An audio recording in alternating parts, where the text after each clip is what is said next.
আসসালামু আলাইকুম, সবাইকে শুভেচ্ছা। আশা করছি সবাই ভালো আছেন। চলেন একটু স্মৃতিচারণ করা যাক। স্মৃতিটা হচ্ছে বিশ্ব রোড এলাকার যারা উত্তরাতে বসবাস করেন বা টঙ্গী, গাজীপুর বা এই অর্থাৎ বিশ্ব রোডের উত্তর দিকে যারা আছেন, কুড়িল বিশ্ব রোডের, তারা এখন থেকে বারো বারো বছর বা ১৩ বছর আগে ফিরে যান তো, ১০-১২ বছর আগে ফিরে যান তো, বা এক যুগ আগে ধরেন ফিরে যাই। ফিরে গেলে এই বিশ্ব রোড এলাকায় কী অবস্থা ছিল আপনাদের কি মনে পড়ে? তখন রামপুরার গাড়িগুলো এই যে বিশ্ব রোডের যে রেলগেটের যে সিগন্যাল, সেই সিগন্যালে এসে এদিক দিয়ে পার হতো রেললাইনের উপর দিয়ে। তখন ওই রেলগেটের যে জ্যাম, সেটি এয়ারপোর্ট, উত্তরা, টঙ্গী চলে আসতো, আর ওই দিক দিয়ে একেবারে বনানী পর্যন্ত চলে যেত। এটি ছিল রেগুলার দৃশ্য।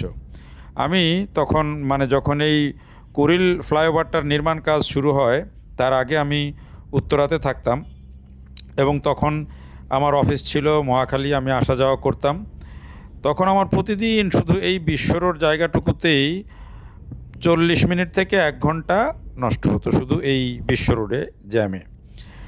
সেই বিশ্ব রোডের এই কুড়িল ফ্লাইওভারটা যখন হয়ে গেল, তখন কি ম্যাজিকের মতো এই এলাকার জ্যামটা চলে গেল। এখন কিন্তু অনেকেই এই কুড়িল বিশ্ব রোড এলাকার যেই জ্যাম, যারা এখন কুড়িল বিশ্ব রোড দিয়ে চলেন, একেবারে মাল্টি ফ্লাইওভার যেটি বিভিন্ন পয়েন্টে নেমেছে উঠেছে, সেটি দেখে কিন্তু এখন আর কেউ ওই আগের কথা কিন্তু আর এখন মনে নাই। কিন্তু আমি মাঝে মাঝে যখন এদিক দিয়ে যাওয়া আসা করি, তখন আমার মাঝে মাঝে মনে হয়। আজকে হঠাৎ করে মনে হলো, যখন গাড়ি দিয়ে আসছিলাম তখন মনে হলো যে এই সড়কটা আমি একটা সময় কত ভোগান্তিতে পার হয়েছি। আজকে সেই চিত্র বদলে গেছে। দেখেন, কুড়িল ফ্লাইওভার হয়েছে, এর দৃষ্টিনন্দন লেক মাঝখানে, বিভিন্ন দিকে সড়ক, রামপুরার দিকে বলেন, আবার এর মধ্যে আবার কিন্তু 300 ফিট হয়ে গেছে। সব মিলিয়ে এই বিশ্ব রোড এলাকা বলা যায় যে এখন একটা নান্দনিক এলাকায় পরিণত হয়েছে। এবং এই যেই বিশ্ব রোড একটা সময় ছিল একেবারে ভোগান্তির একটা জায়গা, সেখানে এটি এখন একটি নান্দনিক এলাকায় পরিণত হয়েছে। গাছপালাও মোটামুটি আছে, সড়কগুলো খুবই বিন্যস্ত। এখানে ফ্লাইওভারের র্যাম্প ওঠানামা করেছে, ঢাকা এলিভেটেড এক্সপ্রেসওয়ের র্যাম্প ওঠানামা করেছে। এই যে দেখেন বিআরটিসির যেই বাসগুলো, এই বাসগুলোর কথা মনে আছে? আর্টিকুলেটেড বাস। এই বাসগুলো এখন কিন্তু আর মূল সড়কে নাই, কোথাও কোথাও আছে, চলে, কিন্তু অনেকগুলো বাস কিন্তু নামানো হয়েছিল। বাসগুলো দেখেও কিন্তু আপনার সেই আগের কথা মনে হতে পারে, বাসগুলো সেই ওই সময়ের দিকেই আনা।